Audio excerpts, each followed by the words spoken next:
ಧನುರಾಶಿಯವರ 5 ಸಮಸ್ಯೆಗಳಿಗೆ ಒಂದು ಸಿಂಪಲ್ ಆದ ಬಟ್ ಪವರ್ಫುಲ್ ಆದ, ತುಂಬ ಸಿಂಪಲ್ ಬಟ್ ತುಂಬ ಶಕ್ತಿಯುತವಾಗಿರ್ತಕ್ಕಂಥ ಪರಿಹಾರವನ್ನು ತಿಳಿಸ್ತೇನೆ.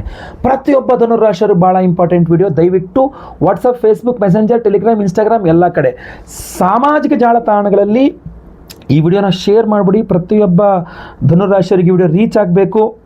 ವಿಶೇಷ ಪ್ರಶ್ನೆಗಳಿದ್ದರೆ ಖಂಡಿತ ಕಮೆಂಟ್ ಮಾಡಿ, ನಾನು ಖಂಡಿತ ಕಮೆಂಟ್ಸ್ನ ಓದ್ತಾ ಇರ್ತಾನೆ. ಅಷ್ಟೇ ಅಲ್ಲ, ನೀವು ಫೇಸ್ಬುಕ್ಕಲ್ಲಿ, ಇನ್ಸ್ಟಾಗ್ರಾಮ್ ವಿಡಿಯೋ ನೋಡ್ತಾ ಇದ್ದೀರಾ, ನಮ್ಮ ಪೇಜ್ ಫಾಲೋ ಮಾಡ್ಕೊಳ್ಳಿ ಅಂದರೆ ಮಾಡ್ಕೊಳ್ಳಿ. ಯೂಟ್ಯೂಬಲ್ಲಿ ನೋಡ್ತಾ ಇದ್ದಾರೆ, ನಮ್ಮ ಚಾನಲ್ ಸಬ್ಸ್ಕ್ರೈಬ್ ಮಾಡ್ಕೊಂಡು ಬೆಲ್ ಬಟನ್ ಹೊತ್ಕೊಂಡು ಆಲ್ ಅಂತ ಮಾಡ್ಲಿಕ್ಕೆ ದಯವಿಟ್ಟು ಮರಿಬೇಡಿ.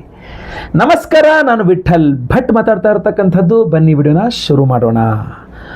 ಮೊದಲನೇದಾಗಿ, ನೀವು ಧನುರಾಶಿಯವರಾಗಿದ್ದು ನಿಮಗೆಲ್ಲರೂ ಪ್ರಯಾಣದ ವಿಚಾರದಲ್ಲಿ ಅಡೆತಡೆಗಳುಂಟಾಗಿದ್ದರೆ, ಎಲ್ಗೋ ಹೋಗಬೇಕು ಅಥವಾ ಜಾಬಲ್ಲಿ ಎಲ್ಲೋ ಟ್ರಾನ್ಸ್ಫರ್ ಸಿಗಬೇಕು ಅಥವಾ ವಿದೇಶಕ್ಕೆ ಹೋಗಬೇಕು ಆಗ್ತಾ ಇಲ್ಲ, ಅಥವಾ ಬೇರೆ ಊರಿಗೆ ಹೋಗಬೇಕು ಆಗ್ತಾ ಇಲ್ಲ, ಬೇರೆ ಕಡೆಗೆ ಹೋಗಬೇಕು, ಯಾರೊಬ್ಬರನ್ನ ಹೋಗಿ ಅರ್ಜೆಂಟ್ ಭೇಟಿ ಮಾಡಬೇಕು, ಅಲ್ಲಾಡಕ್ಕೆ ಆಗ್ತಾಯಿಲ್ಲ, ಕುಂತೋಗ್ಬಿಟ್ಟಿದ್ದೀರಾ ನೀವು, ಅಲ್ಲಾಡಕ್ಕೆ ಆಗ್ತಾ ಇಲ್ಲ, ಎಲ್ಲಿಗೂ ಹೋಗೋಕ್ಕಾಗ್ತಾ ಇಲ್ಲ, ಏನೇನೋ ಸಮಸ್ಯೆಗಳಾಗ್ತಾ ಇದೆ, ಅನಿರೀಕ್ಷಿತವಾದಂತಹ ಸಮಸ್ಯೆಗಳೆಲ್ಲ ಆಗ್ತಾ ಇದೆ. ಬಟ್ ವಿದೇಶಕ್ಕೆ ಹೋಗೋದಿರಲಿ, ಎಲ್ಲಿಗೂ ಹೋಗೋಕ್ಕಾಗ್ತಾ ಇಲ್ಲ, ಒಂಥರ ಲಾಕ್ ಆಗಿಬಿಟ್ಟಿದ್ದೀರಾ ನೀವು.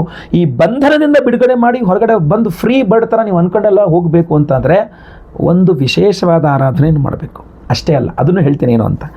ಎರಡನೇದಾಗಿ, ಶತ್ರುಗಳಿಂದ, ಅಂದರೆ ನೀವು ಧನುರಾಶಿಯವರು ನಿಮ್ಮ ಶತ್ರುಗಳು ಅಂತ ಏನಿರ್ತಾರಲ್ಲ ಅವರುಗಳಿಂದ ಒಂದಿಷ್ಟು ಕಾನೂನಾತ್ಮಕ ತೊಡಕುಗಳಾಗಿರುತ್ತೆ, ಕೆಲವು ಬೇರೆ ಬೇರೆ ರೀತಿಯ ಸಮಸ್ಯೆಗಳಾಗಿರುತ್ತೆ. ಅದರಲ್ಲೂ ಕೂಡ ಎರಡು ಥರ. ಒಂದು,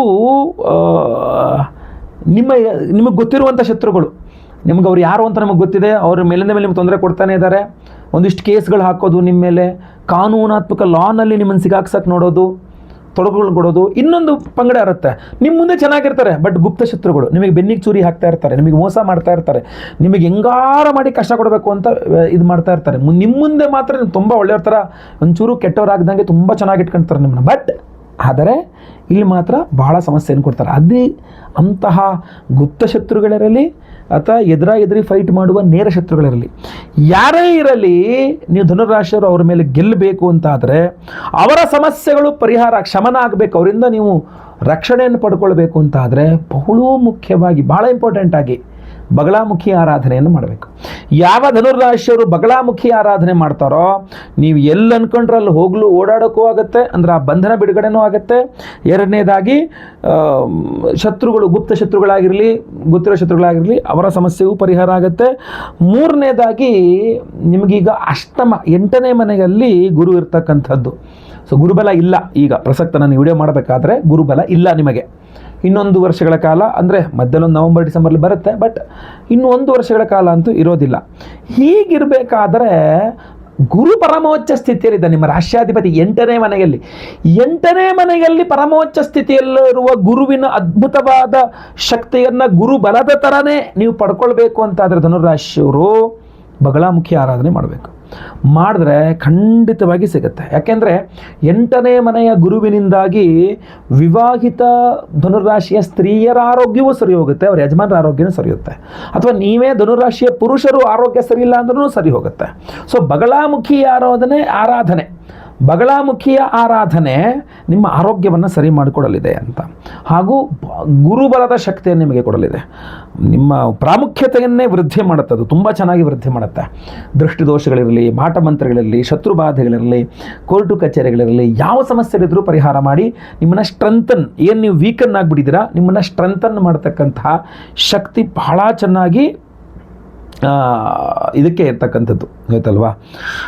ಇನ್ನು ಬಹಳ ಮುಖ್ಯವಾಗಿ, ನೀವು ಮಾಡ್ತಾರೋ ಉದ್ಯೋಗದಲ್ಲಿ ಯಶಸ್ಸಬೇಕು ಅಥವಾ ಜ್ಞಾನಾರ್ಜನೆ, ಅಂದರೆ ನಾಲೆಡ್ಜ್, ಯಾವುದು ತಪ್ಪು ಯಾವುದು ಸರಿ ಏನು ಅದು ಕಲಿಯುವಂಥದ್ದು ಬಹಳ ಇದ್ದೇ ಇರುತ್ತೆ. ಸೊ ಚಿಕ್ಕ ಹುಡುಗರಿಂದ ಹಿಡಿದು ದೊಡ್ಡವರಾದ್ರೂ, ವಯೋವೃದ್ಧ ಆದ್ರೂ ಪಾದಂ ಕಾಲಕ್ರಮೇಣ ಚ ಅಂತ ಹೇಳಿದ್ದಾರೆ ಶಾಸ್ತ್ರದಲ್ಲಿ. ಸೊ ಅದರಿಂದ ನಾವು ಏನೇ ಕಲ್ತರೂ 75% ಅಷ್ಟೇ ಅಂತ, ಇನ್ನು 25% ನಮ್ಮ ಜೀವನ ನಮಗೆ ಪಾಠ ಮಾಡ್ತಾ ಹೋಗುತ್ತಂತೆ, ದಿನಾ ಕಲಿತಾ ಇರ್ತೇವಂತೆ. ಸೊ ಹಾಗೆ ನಿಮಗೆ ಒಳ್ಳೆಯ ಏನು ಜ್ಞಾನವನ್ನು, ನಾಲೆಡ್ಜನ್ನು ಕೊಟ್ಟು ಎಲ್ಲಿ ತಪ್ಪು, ಯಾವುದು ಸರಿ, ಯಾವುದು ತಪ್ಪು, ಏನು ಮಾಡಬೇಕು, ಏನು ಮಾಡಬಾರದು, ಆ ಒಂದು ಶಕ್ತಿಯನ್ನು, ಯೋಚನೆ ಮಾಡುವ ಶಕ್ತಿಯನ್ನು ನಿಮಗೆ ಬಗಳಾಮುಖಿ ದೇವಿಯ ಆರಾಧನೆಯಿಂದ ಸಿಗಲಿದೆ. ಆತ್ಮವಿಶ್ವಾಸ ವೃದ್ಧಿ ಮಾಡುತ್ತೆ. ಆಮೇಲೆ ನಿಮ್ಮ ಅದೃಷ್ಟವನ್ನು ಸರಿ ಮಾಡಿ ಕೊಡುತ್ತೆ. ಬಹಳ ಅದ್ಭುತವಾಗಿರ್ತಕ್ಕಂಥದ್ದು.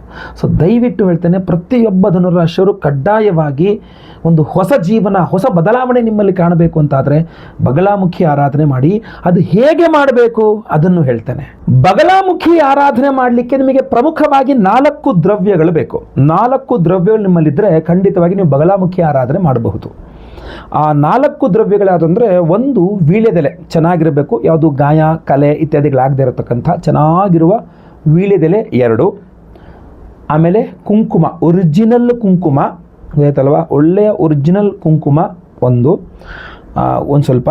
ನಂತರ ಒಂದು ಲಿಂಬೆ ಹಣ್ಣು ಹಾಗೂ ಕೆಂಪು ಬಣ್ಣದ ಹೂವು. ಇದು 4 ನಿಮಗೆ ಬೇಕು. ಈ 4 ವಸ್ತುಗಳನ್ನು ನೀವು ಸಂಗ್ರಹಣೆ ಮಾಡಿಕೊಂಡು ಅಮಾವಾಸ್ಯೆಗಳಲ್ಲಿ ಅಥವಾ ವಾರದಲ್ಲಿ ಸೋಮವಾರ ಅಥವಾ ಅಮಾವಾಸ್ಯೆ, ಸೋಮವಾರವೇ ಅಮಾವಾಸ್ಯೆ ಬಂದಾಗಂತೂ ತುಂಬ ಒಳ್ಳೆಯದು. ಇಲ್ಲ ಪ್ರತಿ ಸೋಮವಾರ ಅಥವಾ ಪ್ರತಿ ಅಮಾವಾಸ್ಯೆ ತಿಂಗಳಿಗೊಮ್ಮೆ ಈ ವಿಡಿಯೋ ಎಂಡಲ್ಲಿ ನಾನು ಹೇಳ್ತಕ್ಕಂತಹ ಮಂತ್ರ ಸ್ತೋತ್ರ ಏನಿದೆ ಅದನ್ನು ಕೇಳಿಸ್ಕೊಂಡು ಆ ವಿಡಿಯೋದಲ್ಲೇ ಇಟ್ಕೊಂಡು, ದೇವ್ರ ಮೇಲೆ ಜಾಗದಲ್ಲಿ ಮಾಡಿ ಒಂದು ಪ್ಲೇಟ್ ಮೇಲೆ ವಿಡಿಯೋದಲ್ಲೇ ಇಟ್ಕೊಂಡು ಅದರ ಮೇಲೆ ಒಂದು ಲಿಂಬೆಹಣ್ಣು ಇಟ್ಕೊಂಡು ಈ ಕುಂಕುಮ, ಈ ಒಂದು ಮಂತ್ರನ ಹೇಳ್ತಿರಲ್ಲ ಅದರಲ್ಲಿ ಅದಕ್ಕೆ ಅರ್ಚನೆ ಮಾಡಬೇಕು. ಆ ಲಿಂಬೆಹಣ್ಣು ಮೇಲೆ ಜೊತೆಗೆ ಕೆಂಪು ಹೂವುಗಳನ್ನು ಇಡಬೇಕು. ಅದಕ್ಕೆ ಬಗಳಾಮುಖಿಯನ್ನು ಆರಾಧನೆ ಮಾಡಿಕೊಳ್ಬೇಕು. ಮುಗಿದ ನಂತರ ಆ ಕುಂಕುಮವನ್ನು ಹಣೆಗಿಟ್ಕೋಬೇಕು. ಆ ಕೆಂಪು ಹೂಗಳನ್ನು ಹಿಂಗೆ ಮೂಸಿಬಿಟ್ಟು ಪಕ್ಕದಲ್ಲಿ ಹಾಕಿ ಕೈ ತೊಳ್ಕೊಂಬಿಟ್ರೆ ಆಯಿತು. ಆ ಲಿಂಬೆಹಣ್ಣು ನೆಕ್ಸ್ಟ್ ಅಮಾವಾಸ್ಯೆ ತನಕ ಹಾಗೆಯೇ ಇರಬೇಕು. ನೆಕ್ಸ್ಟ್ ಅಮಾವಾಸ್ಯೆಯಲ್ಲಿ ಬಿಡೋದೆಲ್ಲ ಒಣಗೋಗಿ ಇದಾಗ್ಬಿಟ್ಟಿರುತ್ತೆ, ಹಾಗೂ ಆ ಲಿಂಬೆಹಣ್ಣು ಸ್ವಲ್ಪ ಬಾಡಿರುತ್ತೆ. ಅದನ್ನು ತೊಗೊಂಡೋಗಿ ಎಲ್ಲರೂ ಹರಿಯುವ ನೀರಿನಲ್ಲಿ ಅಥವಾ ಯಾವುದಾದ್ರು ಅರಳಿ ಮರದ ಕೆಳಗಡೆ ಹಾಕ್ಬಿಟ್ಟು ಮತ್ತೆ ನೆಕ್ಸ್ಟ್ ಅಮಾವಾಸ್ಯೆಗೆ ಮತ್ತೆ ಫ್ರೆಶ್ ಆಗಿ ತಂದಿಟ್ಕೊಳ್ಬೇಕು. ಈ ಥರ ಮಾಡ್ಕೊಂಡು ಹೋಗ್ತಕ್ಕಂಥದ್ದು. ಪ್ರತಿ ಸೋಮವಾರ ಕಡ್ಡಾಯವಾಗಿ ನಾನು ಈ ವಿಡಿಯೋ ಎಂಡಲ್ಲಿ ಹೇಳ್ತಕ್ಕಂಥ ಸ್ತೋತ್ರವನ್ನು ಮಿನಿಮಮ್ ನನ್ನ ಪ್ರಕಾರ ಒಂದು 8 ಬಾರಿ ಯಾರು ಕೇಳಿಸ್ಕೊಳ್ತಕ್ಕಂಥದ್ದು ತುಂಬ ಅನುಕೂಲ ಗೊತ್ತಾಯ್ತಲ್ವ, ತುಂಬ ಪವರ್ಫುಲ್ ಆಗಿರ್ತದೆ. 4 ದ್ರವ್ಯಗಳು. ಆಮೇಲೆ ಸೋಮವಾರ ಅಮಾವಾಸ್ಯೆ ಬಹಳ ವಿಶೇಷ. ಅದಕ್ಕೋಸ್ಕರ ಈ ಬಾರಿ ಅಧಿಕ ಮಾಸದ ಅಮಾವಾಸ್ಯೆ ಇದೆಯಲ್ಲ ಅದು ಬಹಳ ಪವರ್ಫುಲ್ ಆಗಿದೆ. ಈ ಬಾರಿ ಜೂನ್ 15ನೇ ತಾರೀಕು ಅಧಿಕ ಮಾಸದ ಅಮಾವಾಸ್ಯೆ ಅನ್ಬೋದು. ಈ ಅಧಿಕ ಮಾಸದ ಅಮಾವಾಸ್ಯೆ ಸೋಮವಾರದ ದಿವಸ ಬಂದಿದೆ. ಸೋಮವತಿ ಅಂತ ಕರೀತಾರೆ. ಈ ಅಮಾವಾಸ್ಯೆ ಸೋಮವಾರ ಅಧಿಕ ಮಾಸದ ಅಧಿಕ ಜ್ಯೇಷ್ಠ ಅಮಾವಾಸ್ಯೆ ಸೋಮವಾರ ಜೂನ್ 15ನೇ ತಾರೀಕು ನಮ್ಮ ಯಾಗಶಾಲೆಯಲ್ಲಿ ಬಹಳ ವಿಶೇಷವಾಗಿರತಕ್ಕಂಥ ಪವರ್ಫುಲ್ ಆದ ಬಗಳಾಮುಖಿ ಹೋಮವನ್ನೇ ಮಾಡ್ತಾ ಇದ್ದೇವೆ. ಬಗಳಾಮುಖಿ ಹೋಮವನ್ನು ಮಾಡಿ ವಿಶೇಷವಾದಂಥ ಬ್ರೇಸ್ಲೆಟ್ ಅನ್ನು ಧಾರಣೆ ಮಾಡ್ಕೊಂಡಿದ್ದ ಕೈಯಲ್ಲಿ ಇದೇ ಬ್ರೇಸ್ಲೆಟ್ ಅನ್ನು ಕೊಡ್ತಾ ಇದ್ದೇವೆ. ಸೊ ಇದರಲ್ಲಿ 4 ವಿಶೇಷವಾಗಿರತಕ್ಕಂಥ ಉಪರತ್ನಗಳಿದೆ. ಅದರಲ್ಲೂ ವಿಶೇಷವಾಗಿ ನೀವು ಗಮನಿಸಬೇಕಾಗಿರತಕ್ಕಂಥದ್ದು ಕೃಷ್ಣವೀಟಿಕಾ ರತ್ನ ಇದೆ, ಜೊತೆಗೆ ವ್ಯಾಘ್ರನೇತ್ರ ರತ್ನ ಇದೆ, ಜ್ವಾಲಾಮುಖಿ ರತ್ನಗಳಿದೆ, ಜೊತೆಗೆ ಬಹಳ ಮುಖ್ಯವಾಗಿರ್ತಕ್ಕಂಥ ಅಮ್ಮನವರ ಶಕ್ತಿಯನ್ನು ಸದಾ ನಿಮ್ಮಲ್ಲಿ ಇಟ್ಟು ಮನಸ್ಸನ್ನು ಶಾಂತವಾಗಿರ್ತಕ್ಕಂಥ ಒಂದು ವಿಶೇಷವಾದ ಧವಳ ರತ್ನ ಇದೆ.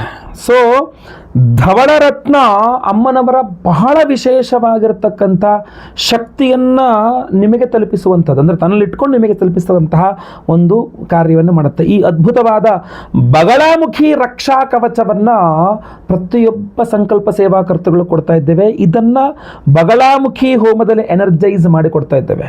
ಇದರಲ್ಲಿ 4 ವಿಧದ ವಿಶೇಷವಾದ ಉಪರತ್ನಗಳಿದೆ. ಇದನ್ನು ಗಮನಿಸಬೇಕು. ಇದನ್ನು ಬಗಳಾಮುಖಿ ಹೋಮ ಅಷ್ಟೇ ಅಲ್ಲ, ರಾಕ್ಷೋಘ್ನ ಹೋಮದಲ್ಲೂ ಇದನ್ನು ಅಭಿಮಂತ್ರಣೆ ಮಾಡ್ತದೆ. ಯಾಕೆಂದರೆ ಈ ವ್ಯಾಘ್ರನೇತ್ರ ರತ್ನ ಹಾಗೂ ಜ್ವಾಲಾಮುಖಿ ರತ್ನ ಇದೆಯಲ್ಲ, ಈ 2 ರತ್ನಗಳು ಜೊತೆಗೆ ವಿಶೇಷವಾಗಿ ಕೃಷ್ಣವೀಟಿಕಾ ರತ್ನವು ಸಹ ಬಂತು.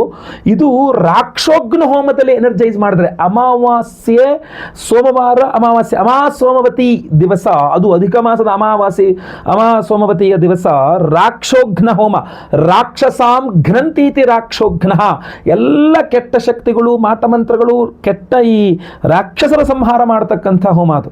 ಸೊ ಅಂಥ ಒಂದು ಅದ್ಭುತವಾದ ರಾಕ್ಷೋಘ್ನ ಹೋಮದಲ್ಲಿಯೂ ಸಹ ಈ ವಿಶೇಷವಾದಂತಹ ಒಂದು ಬ್ರಾಸ್ಲೆಟ್ ರಕ್ಷಾ ಕವಚ ಎನರ್ಜೈಸ್ ಆಗಲಿದೆ ಕೈಯಲ್ಲಿ ಧಾರಣೆ ಮಾಡ್ಕೊಳ್ಳೋಕ್ಕೆ. ಇದ್ರ ಜೊತೆಗೆ ಬಹಳ ಮುಖ್ಯವಾಗಿ ತ್ರೈಲೋಕ್ಯ ಮೋಹನಕರ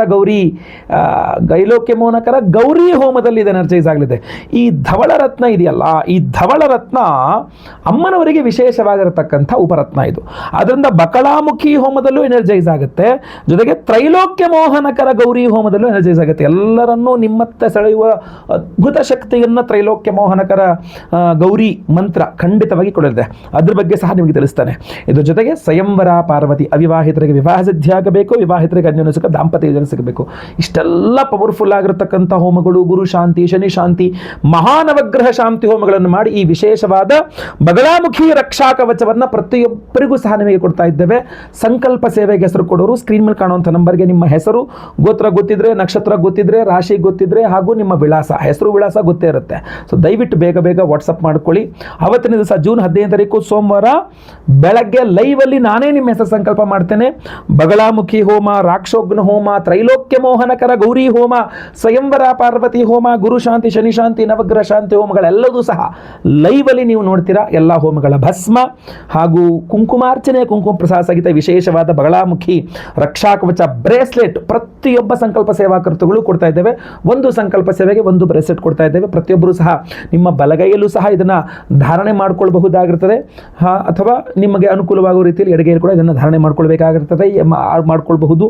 ಯಾವುದೇ ರೀತಿಯಾಗಿರತಕ್ಕಂತಹ ಈ ನಾನ್ ವೆಜ್ ತಿನ್ನಬಾರ್ದು ಅಂತಲೋ ಅಥವಾ ಮೈಲಿಗೆ ಆಗಬಾರ್ದು, ಇದೆಲ್ಲ ಯಾವುದೂ ಇಲ್ಲ. ಇದು ಉಪರತ್ನ ವಿಶೇಷ ದೇವತೆಗಳಿಗೆ ವಿಶೇಷ ಪರ್ವ ದಿನದಂದೇ ಎನರ್ಜೈಸ್ ಮಾಡಿ ನಿಮಗೆ ಕೊಡ್ತಾ ಇರ್ತಕ್ಕಂಥದ್ದು. ಲೈವಲ್ಲಿ ನಿಮ್ಮ ಹೆಸರು ಸಂಕಲ್ಪ ಆಗೋದು ನೀವು ನೋಡ್ಕೊಳ್ಬಹುದು, ಕೇಳಿಸ್ಕೊಳ್ಬಹುದು. ಬಹಳ ಈಸಿ ಆಯ್ತಲ್ವಾ. ಜೊತೆಗೆ ಇಡೀ ಹೋಮಗಳು, ಎಲ್ಲ ಹೋಮಗಳನ್ನು ಲೈವ್ ನೋಡ್ಬೋದು. ಎಲ್ಲ ಹೋಮಗಳ ಪ್ರಸಾದ ಸ್ಪೀಡ್ ಪೋಸ್ಟಲ್ಲಿ ನಿಮಗೆ ಕಳಿಸ್ಕೊಡ್ತಾರೆ. ಯಾಕಂದರೆ ಸೋಮವಾರ ಹೋಮ ಆಗುತ್ತೆ ಅಂದರೆ ಮಂಗಳವಾರ ಅಥವಾ ಬುಧವಾರ ನಾವು ಸ್ಪೀಡ್ ಪೋಸ್ಟಲ್ಲಿ ಖಂಡಿತವಾಗಿ ಕಳಿಸ್ಕೊಡ್ತೇವೆ. ಒಳ್ಳೆಯದಾಗಲಿ. ವಿಡಿಯೋ ಇಷ್ಟ ಆದರೆ ದಯವಿಟ್ಟು ಲೈಕ್ ಮಾಡಲಿಕ್ಕೆ ಮರಿಬೇಡಿ. WhatsApp, Facebook, messenger, Telegram, Instagram ಎಲ್ಲ ಕಡೆ ಈ ವಿಡಿಯೋನ ಶೇರ್ ಮಾಡಲಿಕ್ಕೆ ಮರಿಬೇಡಿ. ನೀವು ಸಬ್ಸ್ಕ್ರೈಬ್ ಮಾಡ್ಕೊಂಡು ದಯವಿಟ್ಟು ಸಬ್ಸ್ಕ್ರೈಬ್ ಅಂತ ಬರುತ್ತೆ, ಸಬ್ಸ್ಕ್ರೈಬ್ ಮಾಡ್ಕೊಂಡು ಬೆಲ್ ಬಟನ್ ಹೊತ್ಕೊಂಡು ಆಲ್ ಅಂತ ಮಾಡಲಿಕ್ಕೆ ಮರಿಬೇಡಿ. ಈ ವಿಶೇಷವಾದಂಥ ಬಗಳಾಮುಖಿ ಒಂದು ವಿಶೇಷವಾದ ಮಂತ್ರವನ್ನು ಈಗ ಮುಂದೆ ಹೇಳ್ತೇನೆ, ಅಥವಾ ವಿಡಿಯೋ ಡಿಸ್ಕ್ರಿಪ್ಷನ್ನಲ್ಲಿ ಆ ಮಂತ್ರದ ಲಿಂಕನ್ನು ಖಂಡಿತವಾಗಿ ಕೊಡ್ತಾನೆ, ಅಲ್ಲಿ ಕೂಡ ನೀವು ಅದನ್ನು ನೋಡ್ಕೊಳ್ಬಹುದಾಗಿರ್ತದೆ. ಒಳ್ಳೆಯದಾಗಲಿ. ಮುಂದಿನ ವಿಡಿಯೋದಲ್ಲಿ ಮತ್ತೆ ಪುನಃ ಸಿಗ್ತಾನೆ. ಎಲ್ಲರಿಗೂ ಒಳ್ಳೆಯದಾಗಲಿ. ಲೋಕ ಸಮಸ್ತ ಸುಖಿನೋ ಭವಂತು. ನಾರಾಯಣ ನಾರಾಯಣ ನಾರಾಯಣ.